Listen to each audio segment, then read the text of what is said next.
আসন্ন রমাদানে আমাদের 7টি করণীয়। 1 নাম্বার করণীয়, এই রমাদানকে আপনি কোরআনময় করে তুলুন। কোরআনময় করে তুলুন 2025 এর রমাদান। এই হচ্ছে আজকের প্রোগ্রামের স্লোগান। কোরআনময় করতে রাজি আছেন? কোরআন তেলাওয়াত করতে রাজি আছেন? আমার প্রিয় ভাইরা, ধীরস্থির ভাবে কোরআন তেলাওয়াত করুন, তাড়াহুড়ো করে নয়। আনাস রাদিয়াল্লাহু তাআলা আনহু বলতেন, রুব্বা কারি লিল কোরআন ওয়াল কোরআনু ইয়ালআনহু। কোরআনের অনেক কারি আছে যারা কোরআন পড়ে কিন্তু সওয়াব পায় না, বরং আল্লাহর কোরআন তার বিরুদ্ধে আল্লাহর দরবারে নালিশ করে আর লানত করতে থাকে। আমরা কি ওইরকম কোরআনের তেলাওয়াতকারী হতে চাই? না। ধীরস্থির ভাবে ওরাত্তিলিল কোরআনা তারতিলা, তারতিলের সাথে পড়বেন। বিষ্ণু ঈসা ইসলাম কানা ইয়ামুদ্দু সাওতাহু মাদ্দান, টেনে টেনে পড়তেন। আমরা কোরআনময় করতে চাই। খতম কোরআনে রমাদানের 1 খতম দেওয়ার একটা সহজ পদ্ধতি হচ্ছে, রমাদানের প্রতি নামাজের পরে 4 পৃষ্ঠা। প্রতি নামাজের পরে কয় পৃষ্ঠা? 4 পৃষ্ঠা। তাহলে 5 ওয়াক্তে 4 পাঁচা 20 পৃষ্ঠা। হেফজ কোরআন গুলো 20 পৃষ্ঠা 1 পারা। এভাবে 30 দিনে আপনার 1 খতম হয়ে যাবে। আমরা যেন তার দিলের সাথে বিশুদ্ধভাবে কোরআন তেলাওয়াত করতে পারি, আল্লাহ তৌফিক দান করুক। পড়েন আমিন। 2 নাম্বার করণীয়, ধীরস্থির ভাবে তারাবির সালাতগুলো যেন আমরা আদায় করি। তাড়াহুড়ো করবেন না আল্লাহর ওয়াস্তে, তাড়াহুড়ো করবেন না, তাহলে কোরআন আমাদের জন্য বদদোয়া করবে। তাড়াহুড়ো করবেন তারাবির নামাজে।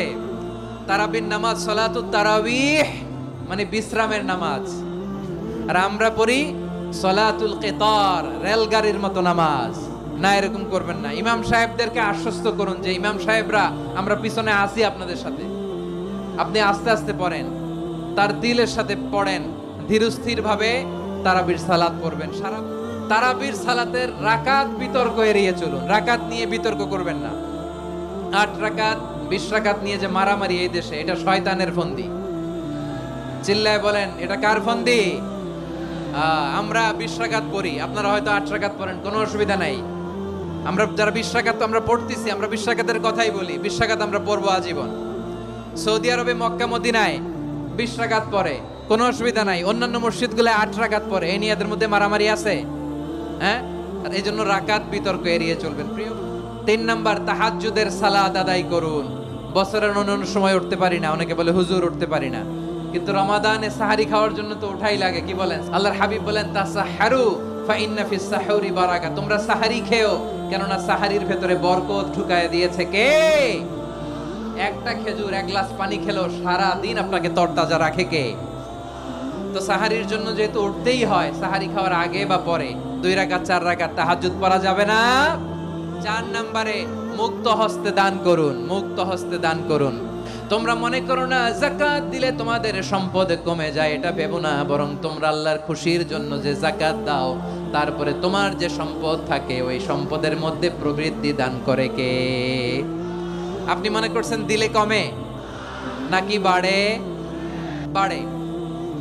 যেটা দান করেন, কামাসালি হাব্বা আমবাতাত সাবআ সানাবিলা ফি কুল্লি সুমবুলাতিন মিয়াতি হাব্বা। 1 টাকা দান করলে এটা চারা বীজের মতো, রূপে দিলে 7টা শীষ, প্রতি শীষে হয় 100 শস্য দানা। আল্লাহ যারে চায় এরকম বাড়ায় দেয়, প্রবৃদ্ধি দেয়। সুবহানাল্লাহ। এজন্য মুক্ত হস্তে দান করতে রাজি আছেন? আগে আগে যাকাত ক্যালকুলেট করে রাখেন। আপনার যাকাত বর্ষ যদি পরেও হয়, দেরি করেও হয়, ধরেন যে প্রতি বছর মুহররমে দেন, আপনি আগে দিতে পারবেন। যাকাত অগ্রিম আদায় করা যায়। সুবহানাল্লাহ বলেন।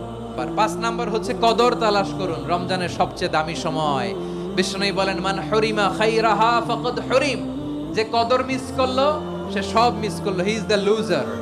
আচ্ছা বলেন, এই বরকতের মাসে আমরা কি লুজার হতে চাই না গেইনার হতে চাই? লাইলাতুল কদরি খায়রুম মিন আলফি শাহর। 1000 মাসের চেয়েও সেরা। 1000 মাসে হয় 83 বছর 4 মাস। 83 বছর 4 মাস টানা ইবাদত করলে যেই সওয়াব, কদরের রাতে ইবাদত করলে অতটুকু সওয়াব আপনি পাবেন। আল্লাহ সেটা বলে নাই। আল্লাহ বলে তার চাইতে বেশি সওয়াব দিয়ে আপনার আমলনামা পড়ে দিবে কে? কদর যেন মিস না হয়। 21, 23, 25, 27, 29 নাকি খালি 27? না, ফালতামিসু ফিল আশরিল আওয়াখিরি ফিল মিনাল ভিতরি। রমজানের শেষ দশকের বেজর রাতগুলোকে কদর হিসেবে তালাশ করো। আল্লাহর হাবিব সাল্লাল্লাহু আলাইহি ওয়াসাল্লাম শেষ 10 দিন টানা ইবাদত করতেন। টানা ইবাদত। ইদা জাআল আশরু আহিয়াল লাইলা আইকাযা আহলা ওয়া জাদ্দা ওয়া শাদ্দাল মিজার।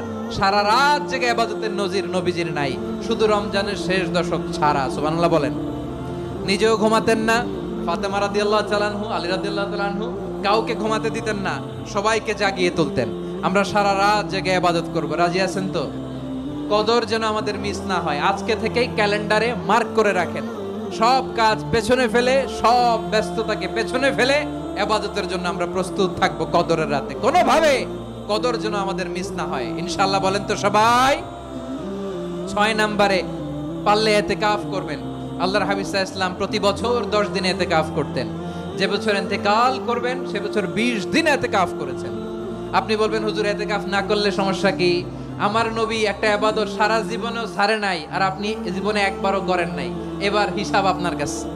না পারলে অন্তত রাত্রি বেলাগুলো মসজিদে কাটাবেন। পারবেন তো ইনশাআল্লাহ?